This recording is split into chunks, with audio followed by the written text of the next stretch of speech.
Hey guys, subscribe for daily content. And if you're shopping for gear, make sure you check out the description for the newest items at some of the very best online retailers. There's also links for some of the items that I personally recommend. Thanks! What's going on YouTube? Metal Complex here, and today I've got a short little knife review / knife overview to share with you guys. This is the Sencut Slashkin, which is a very basic but well-made knife for a reasonable price. I think these come in at about $41. They come in different materials. If you're like me and you don't like wood and black, they definitely come in like G10 and, you know, like a stonewash finished. I'll link this knife right down below so you guys can check it out if you want to.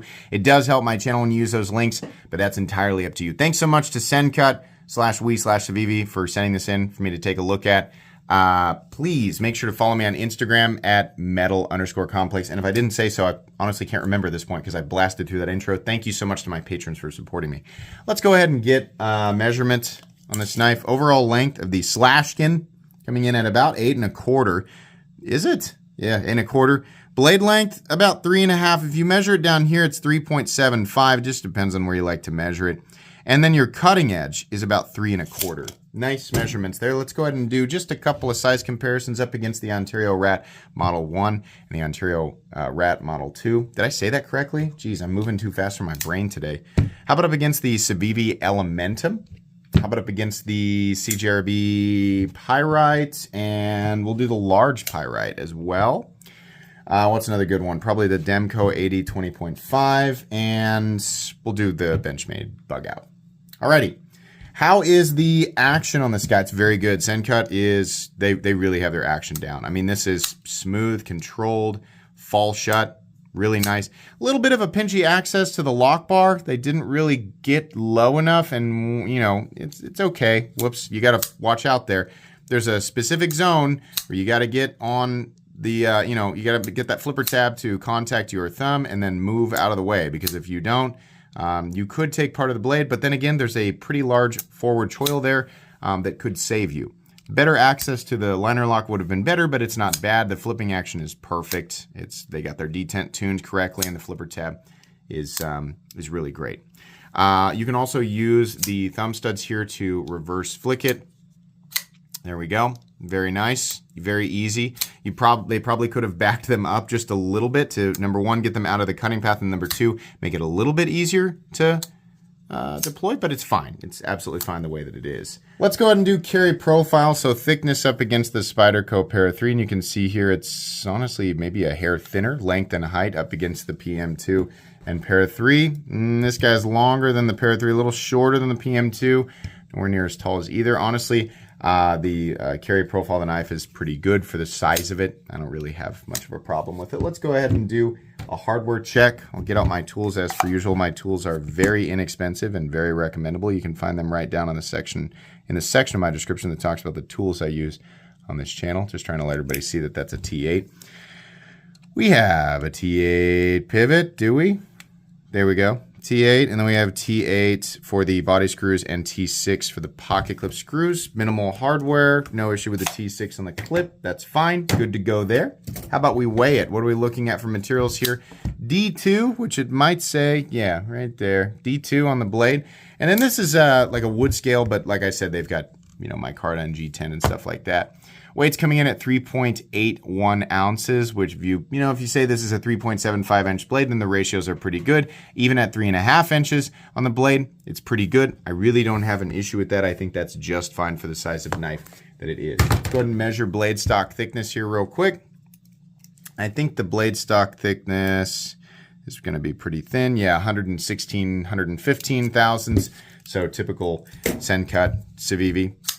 Meat and potatoes time. Very, very classic knife profile. Handle is something we've seen many, many times. The blade, obviously, something we've seen many, many times. Simple drop point blade. Good ergonomics. Great choke up position. This is something that we don't see as often in Savivi and Sencut knives, is a good full-sized forward choil. This definitely has it. This is a full-size choil. I really like that. It's a little bit irritating that they still managed to kind of get the thumb studs in part of the cutting path. Just move them back a little bit. You've got this huge forward choil, right? They probably also could have just not done the thumb studs or not done the flipper tab, but I guess it's fine. Listen to me it's fine. Everything about this is fine. It's going to bother very few people, right? Had they moved the thumb studs up the blade just a little bit, I think it would have solved that problem, but it's again, it's not really a problem. The edge here, I think, is, yeah, this is, can we see it? It's hollow ground. So it gets really, really thin. I've got a piece of paper I was cutting earlier.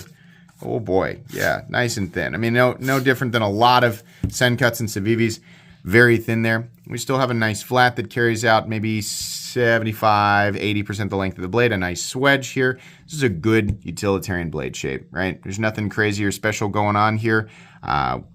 We've got a bajillion knives that are doing exactly the same thing. This will do it. I just really like that you can actually choke up on this guy. And there's a nice area right here where there's jimping, and it complements this index finger position very, very nicely. It's just good, right?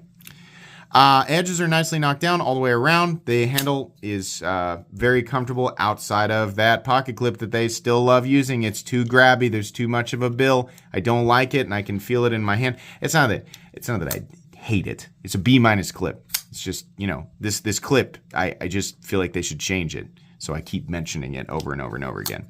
But it's fine. It will work. You can mount the clip for left or right-handed carry, which is awesome. That's fantastic. I don't think there's really an issue manipulating this knife with your left hand. I think it's very easy. So it's nice that lefties have an option for carry. There's a lanyard bar. That's great if you like lanyards, right? In and out of the pocket, very smooth. Will probably be about the same, maybe a little bit more abrasive with the G10 or the micarta because the G10 is probably peel ply textured, right? But similar to other CVV knives. There's a stop pin located back here in its traditional place. Nice shouldering on the back of the blade. No lock stick or anything like that. No blade play up, down, left, or right. No pivot lash. Very smooth and consistent in here. Nice detent. And the blade is centered. This is a really short review. This is about as simple as it gets. You know, this type of review is not like for people who've been watching my channel for a long time, this type of review is not really for you because you know, you could probably have guessed everything that I was going to say simply by looking at the thing, just like knowing that it's okay, it's a Sencut. You look at the specs and you're like, yep, I can pretty much, right? This is really a video for people who are not familiar with Sencut knives and just wanting some quick information because this is not an overly complicated knife. If you're new, Sencut makes good knives. They make them pretty cheap. They're all going to be, you know, fairly similar with slight differences in blade geometry, handle geometry, things like that. But yeah, this is a good one. And the best thing about this knife is the forward choil. So if you're just looking for a good, inexpensive knife with a forward choil that's in the right spot, everything else is just knife, right? Just like made well, this is it. $41 is not a bad price at all. This is really great.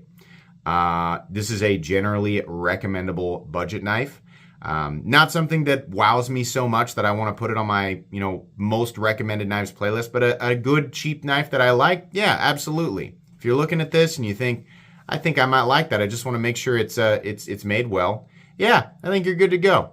Outside of that, nothing super special here, but I don't think it was intended to be.